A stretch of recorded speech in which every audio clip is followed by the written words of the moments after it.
All right, John Fredericks Radio Network, good to have you with us. Rob Arlett joining us now. Rob is the Trump campaign chairman, Delaware 2020. I'm Trump campaign chairman 2016 and chairman of Make Virginia Great Again 2020. Rob Arlett, great to have you with us. You're with John Fredericks live in Wilmington with Lee Murphy.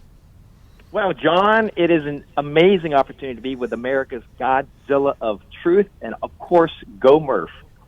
So we love you both. Appreciate the opportunity to be here with your audience, and it's a great day here in Delaware. We're just very excited to be part of your show.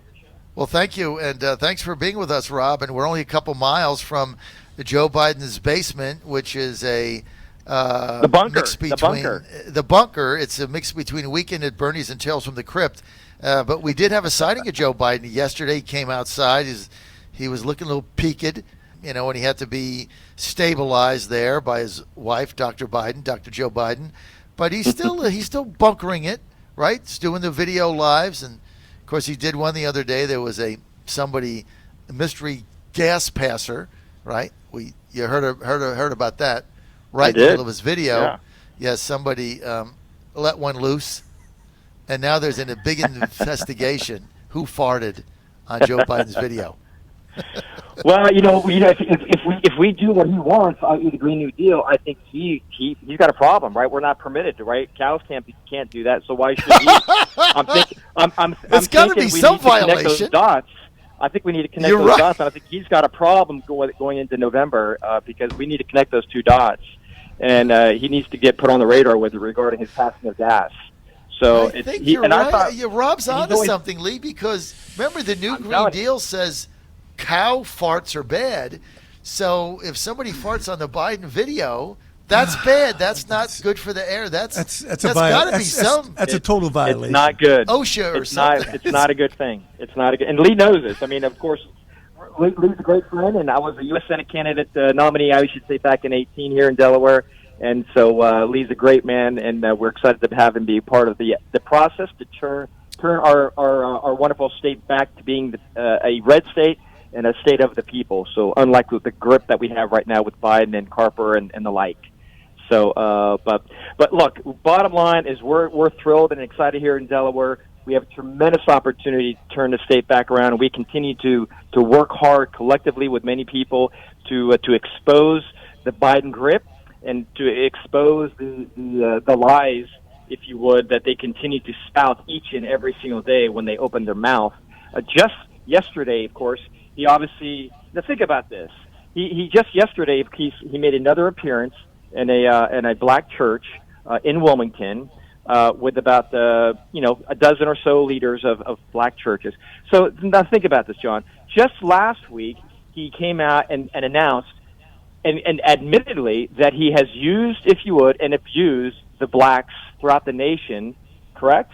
If they don't vote for him, and so they're not really black if they don't vote for him. So just a week ago that occurred, and all of a sudden now he's going to save them, and he's been in office for basically 50 years in public life. So I got to tell you, the common denominator is Joe Biden and the Democrats are the problem. They are not the solution. And so bring out and let's expose, and we're all on it, buddy. We are all on it, John.